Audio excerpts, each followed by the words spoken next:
Selamat datang kembali di Jin dan Jun Channel. Bersama saya Junaidi dalam seri pembelajaran sistem basis data atau database.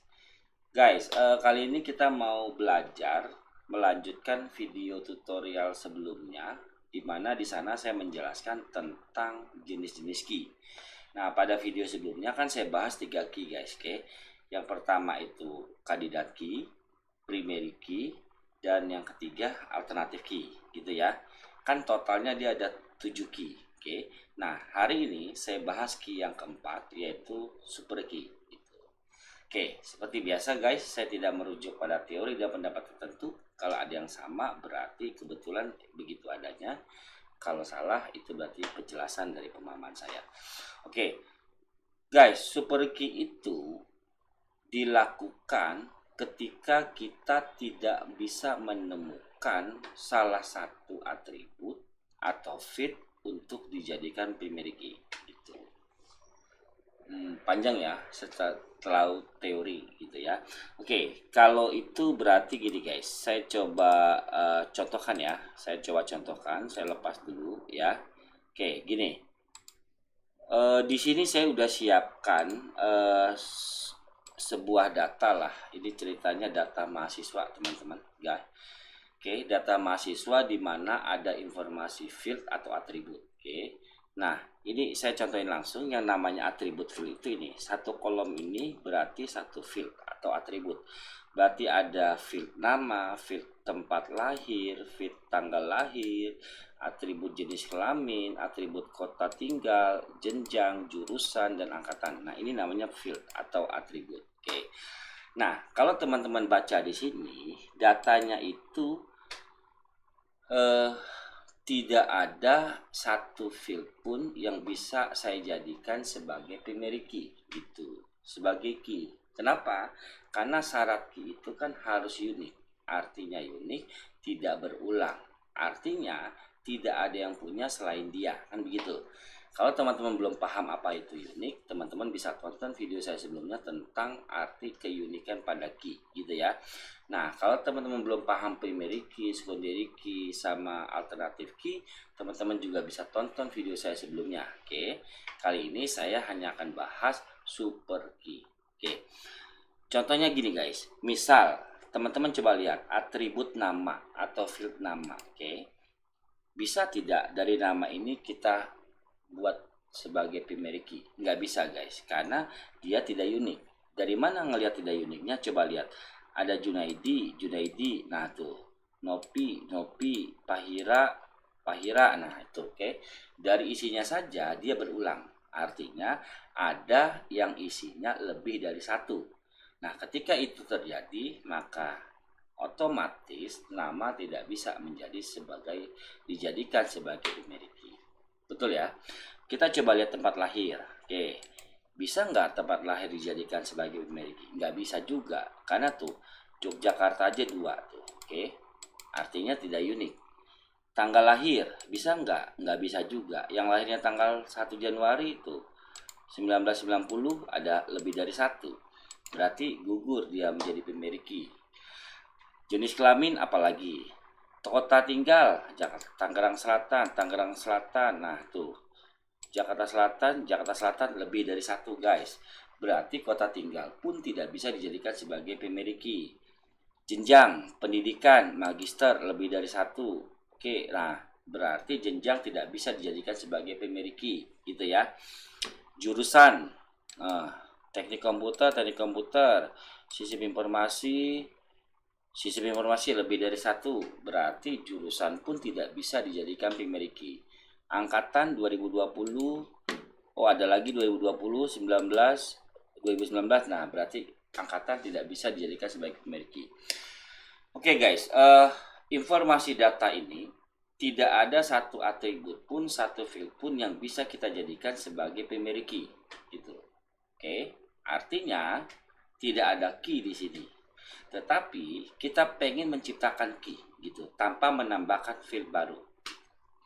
Oke. Nah, penjelasan ini saya jelaskan bersamaan dengan contoh kasus guys, biar teman-teman bisa nangkep lebih mudah gitu ya. Oke, jadi ceritanya ini daftar mahasiswa di sebuah kampus, ya. Kemudian saya datang ke kampus tersebut dengan maksud mencari seseorang, daftar mahasiswa yang ada di sini, gitu ya. Oke, saya datanglah ke kampus, lalu saya bertemu dengan seorang front office. Saya tanya, selamat pagi Mbak, siang, malam, kan gitu ya. Saya mau ketemu mahasiswa yang namanya Junaidi, gitu. Oke. Oh, jam itu deh. Saya mau ketemu mahasiswa, Mbak. Oh iya, silahkan Pak. Siapa namanya? Kan gitu ya. Namanya Junaidi. Oke. Lalu si front office tadi, karena dia terlibat pada sebuah sistem atau data, maka dia akan melakukan filterisasi, gitu ya. Oke, dicarilah yang namanya Junaidi. Teman-teman coba lihat di layar. Oke, nah ini Junaidi kan yang saya carikan. Nah, Junaidi ya, lalu saya okein. Oke. Teman-teman lihat perubahan datanya yang tadinya banyak sekarang menjadi sedikit. Karena saya sudah filter menjadi Junaidi saja gitu ya. Oke, tetapi si petugas tadi bilang, "Mas, kalau Junaidi di sini ada banyak, Mas. Ada 10 orang gitu. Junaidi mana yang Mas masuk?" Nah, gitu. Oke. Berarti dari nama saja saya tidak bisa menciptakan keunikan dong. Oke, buktinya muncul 10 nama Junaidi. Itu. Betul ya? Oke. Oh, ya udah Mbak, Junaidi yang kalau nggak salah dia anak sarjana gitu. Oke, anak kan ada diploma, sarjana, magister kan. Nah, berarti saya bicara jenjang dong gitu ya. Tadi kan bicara nama Junaidi menghasilkan 10 orang mahasiswa gitu ya. Belum bisa memunculkan apa yang saya cari karena munculnya lebih dari satu. Lalu saya tambahkan informasi lagi dia jenjangnya sarjana gitu kan. Oke. Maka si petugas tadi melakukan filter di field jenjang lalu dia pilihlah sarjana. Nah, ini. Oke. Jenjangnya sarjana dia pilih. Oke. Bentar ya gitu, dicarilah gitu. Oke. Wah Mas, ada 4 orang Mas, namanya Junaidi yang jenjangnya sarjana gitu. Berarti dua field sudah saya gabungkan nih, nama dan jenjang, tetapi tetap saja belum menghasilkan informasi yang unik. Kalau dia menciptakan satu informasi, itu kita bilang sudah bisa menghasilkan informasi yang unik. Tetapi ini belum. Dari 10 tadi, ketika saya lakukan filterisasi kedua dengan jenjang, menghasilkan 4 nama. Kan gitu ya. Nah, petugas tadi bilang ada 4 orang Mas yang namanya Junaidi, anak sarjana. Kan gitu kan? Oke. Oh, emang dia jurusannya apa? Gitu. Kan gitu ya, petugas nanya. Kalau nggak salah sih jurusannya sistem informasi deh Mbak. Gitu ya. Oke, maka difilterlah di field jurusan anak sistem informasi. Nah, ini dia sistem informasi. Oke. Nah, sistem informasi saya pilih sistem informasi. Oke. Oke. Tuh. Menggabungkan nama, jenjang dan jurusan yang tadi 4 sekarang menjadi 2. Si petugas lain tadi bilang, "Waduh Mas, ada 2 orang Mas yang namanya Junaidi, jenjangnya sarjana, prodi jurusannya sistem informasi." Gitu. Belum bisa dong menjawab apa yang dia cari karena hasilnya belum unik gitu. Lalu petugas saya tanya lagi, "Emang dia tinggalnya di mana Mas?" Gitu. Ya tinggalnya mah di Jakarta Selatan gitu atau di kota Tangerang gitu ya. Anggaplah kita bilang tinggalnya di kota Tangerang gitu ya. Kota Tangerang. Oh ya udah, dicarilah kota Tangerang tinggalnya. Oke, ini kota Tangerang. Dah. Nah, muncullah satu informasi yang kita cari. Nih. Nah, ini dia. Kan jadi unik nih. Tuh, jadi satu kan. Junaidi, jenjang sarjana, jurusan sistem informasi, tinggalnya di kota Tangerang gitu. Oke. Nah, sehingga ini bisa menghasilkan sebuah informasi yang unik dan apa yang dicari tadi itu ketemu dengan penggabungan beberapa field. Oke. Apa field yang digabung? Namanya, kota tinggalnya. Nah, ini ya, field yang digabung namanya, kota tinggalnya, jenjangnya, jurusannya. Oke, saya warnain kuning ya. Oke, nah ini dia. Menggabungkan field nama, field kota tinggal, field jenjang, field jurusan. Atau menggabungkan atribut nama, atribut kota tinggal, atribut jenjang, atribut jurusan. Oke, kenapa harus kita gabung?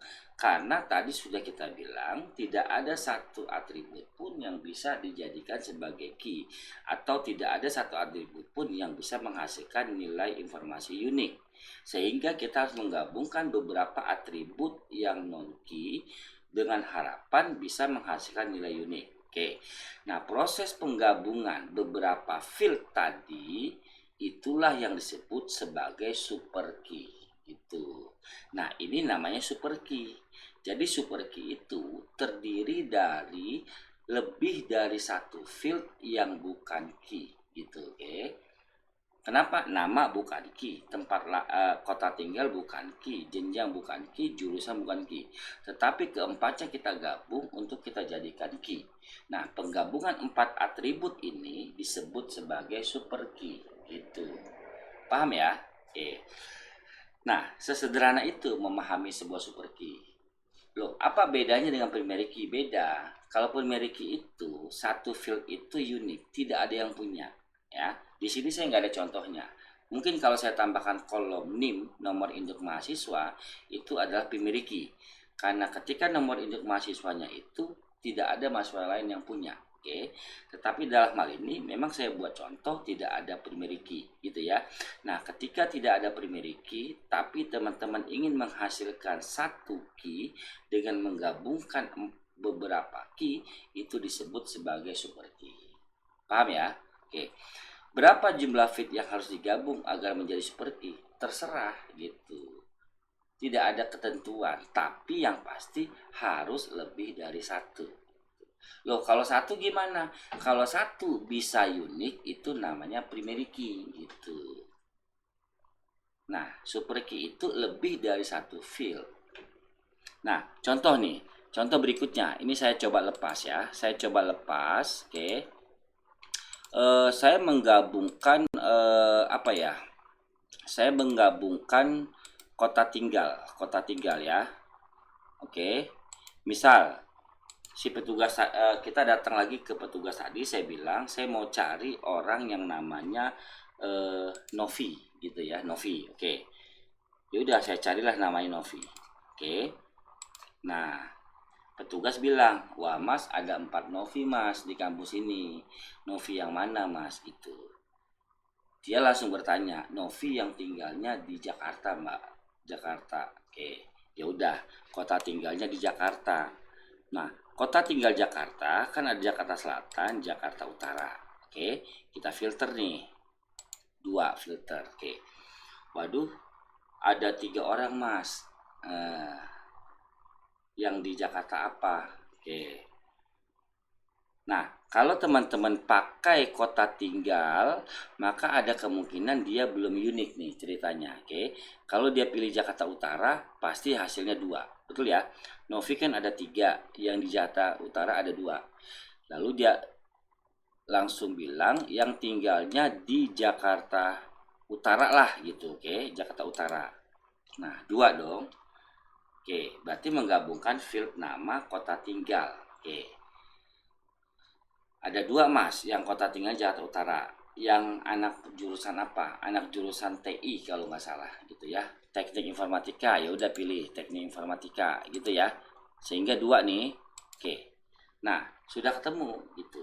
Kalau memang dengan 3 kalau memang dengan 3 field tadi, ini saya hapus lagi ya. Jenjangnya saya hapus ya.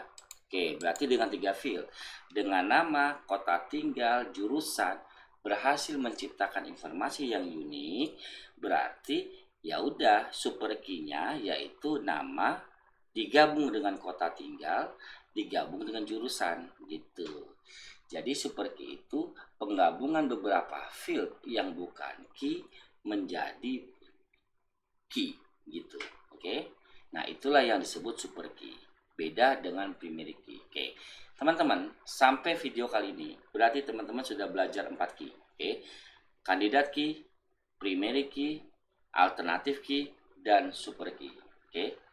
3 key berikutnya akan saya jelaskan pada video berikutnya, yaitu secondary key, foreign key, dan composite key. Terima kasih. Semoga materi kali ini bisa membantu teman-teman lebih memahami dan mengerti apa itu super key. Terima kasih. Jin dan Jun Channel mohon pamit.